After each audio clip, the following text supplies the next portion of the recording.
مساء الخير عليكم خواتاتي خوتي. اليوم راح نهضروا على حرية التعبير في فرنسا. مؤخرا صار واحد الحدث في قناة تلفزيونية شهيرة، برنامج شهير اسمه توش با مون بوست اللي قدمه المنشط سيريل حنونة. استضاف نائب برلماني اسمه لوي بوياغ. هاد النائب البرلماني جابه يعني باش يناقشوا موضوع سفينة أوسيان فايكنغ اللي فيها 234 مهاجر غير شرعي. فيها صبر الآراء تاع المتابعين تاع البرنامج، يعني يسألوا فيه هل يعني يجب على فرنسا استقبال يعني السفينة التي تضم 234 مهاجر في فرنسا. كانت الغالبية ب80.20% تقول لا، يعني ليس من واجب فرنسا استقبالها. النائب البرلماني لوي بويا، نائب عن تيار اليسار، حزب اليسار، يعني مد رأيه يعني قال باللي يعني مع استقبالهم، يعني هو يساند الاستقبال تاعهم، وقال باللي كاين رجال أعمال فرنسيين هم المسؤولين عن إفقار إفريقيا وإفقار فرنسا في نفس الوقت. وذكر منهم بولوري هذا هو صاحب قناة تلفزيونية، وذكر ثاني شركات واحد اخرين، رجال اعمال واحد اخرين. واذا سيري الحنونة قال له كيفاش انت يعني تنتقد بولوري وانت جاي في القناة نتاعه؟ يعني المفروض انا استغربت كيفاش يهدر معاه بهذه الطريقه، يطرح لي هذا السؤال وطلب منه، قال لك كيفاش راك خالص وجاي يعني تهدر فيه؟ يعني القنوات التلفزيونيه والقنوات الاعلاميه الانسان كي يملكهم، يعني ما راش يملكهم 100%. يعني في المنطق ما راش يملكهم 100%، باسكو كاين انسان يشري يملك حاجه بصح ما راش مالكها. مثلا يكون عندك مثلا متجر، هذاك المتجر ما غاديش تبيع لبعض الناس والناس واحد اخرين ما تبيع لهمش، راك مجبر تبيع لكاع الناس مادام راهم يحترموا، يعني يحترموا القانون الداخلي عندك، يعني ما راهمش يسرقوا ولا ما راهمش يكسروا، ما راهمش يعني يوسخوا. المهم كذلك القناة الإعلامية التلفزيونية، الإنسان يعني كاع ما يملكها، بصح يعني حرية التعبير خصوصا كي تكون في دولة كيما فرنسا. سيري الحنونة شفناه باللي وكأنه فقد أعصابه، هو اعترف قال باللي يعني كنت في حالة يعني رد يعني مبالغ فيه، سبه وصلت حتى للسب والشتم. وقال له باللي لو كان زعما ماشي سيري الحنونة ما غاديش يولي ديبوتي، ما غاديش يولي نائب برلماني. والنائب البرلماني هذا عنده 22 عام، يعني عنده 22 عام.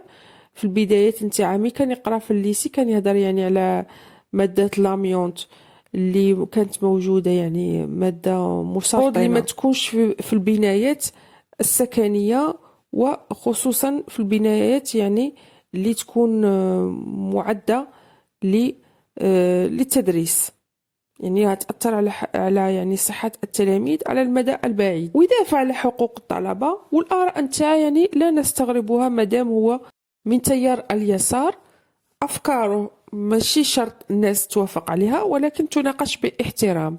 ما قام به سيري الحنونة السب والشتم ويقول لها بلي يعني ياك بولوري هو لا يخلص فيك، او كيفاش تنتقد فيه ويخلص فيك وانت راك عنده ويخلص فيك؟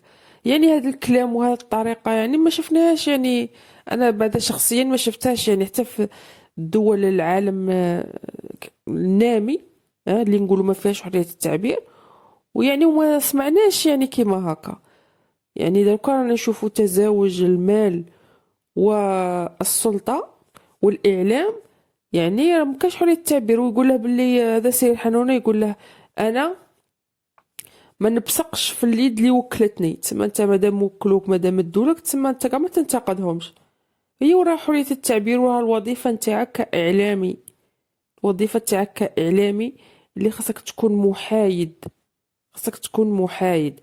وشفنا باللي الآراء الآراء يعني ساندت الشعبية. النائب البرلماني بالرغم من أنها تخالف الأفكار تاعه. كاين ناس ساندوه بالرغم من أنهم يخالفوا الأفكار نتاعه، بصح يعني الأفكار تناقش باحترام وليس بالسب والشتم. دونك هذا سيري الحنونة يعني جاب رد هذوك النتيجة عكسية، يعني دارت عليه يعني نتيجة عكسية، يعني يدافع هو على الباترون تاعه بهذه الطريقة. وخص يعني بالنسبة ليه هو مكاش اللي ينتقد الباترون تاعه مادام راه عنده ومادام راه يخلص فيه، مادام راه يخلص فيه. ومن بعد قاعد يجيب يعني شحال يعني تدخلات نتاع مي كان يجي عندها في الحصه، شحال كان يمد لها خطره 300 اورو، خطره 500 اورو، في المجمل كاع 6000 اورو. يعني هذه 6000 اورو، يعني الانسان يبيع الافكار تاعه والمبادئ نتاع على 6000 اورو. هذا سيري الحنونه في 5 سنين دخل 250 مليون اورو. دونك هما على حسب ما هم يقولوا، لكن سيري الحنونه دخل 250 مليون اورو. دونك ماشي واحد انت مادله 6000 اورو وباغي يكون كيفك، ما راكمش كيف كيف. زاد هذا سيري الحنونه هو يعني هو اللي ينتج الحصه نتاعه. يعني لو كان يصرى خلاف مع رجل الاعمال ولا يروح حصه واحده اخرى مادام هو راه ينتجها ويدي المتابعين تاعه معاه، يعني هو عارف اش راه يدير. للمعلومه انتاج البرنامج يتشارك فيه سيري الحنونه مع ولد رجل الأعمال بولوري. لحسب ما يبدو كاين تناغم كبير بيناتهم يعني في الأفكار وفي التوجهات. كذلك البرنامج عنده يعني تنبيهات كثيرة من هيئة الرقابة الفرنسية لمخالفته أصول البث، يعني أصول البث في يعني في كثير من الأمور التي تمس الثقافة الفرنسية.